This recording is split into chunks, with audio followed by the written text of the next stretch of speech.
Η τρίτη κόρη. Η ιστορία της ματώνει και αιματώνει τη μνήμη μας. Ο λόγος της ξαναγράφει το ακραίο ανθρώπινο δράμα της γενοκτονίας Αρμενίων και Ποντίων και το δράμα της προσφυγιάς. Και η καρδιά της τραγουδά την ανθρωπιά, την αλληλεγγύη που χαϊδεύει τις πληγές.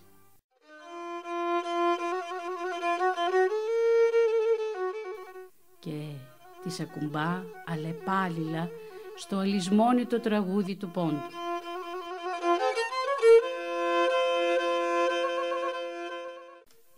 Οι παραστάσεις μας. Σάββατο 9, Κυριακή 10 και Τρίτη 19 Μαΐου. Ημέρα μνήμης της γενοκτονίας των Ποντίων.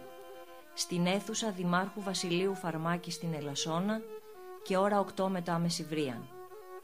Από τη θεατρική ομάδα της Ένωσης Ποντίων Επαρχίας Ελασσόνας.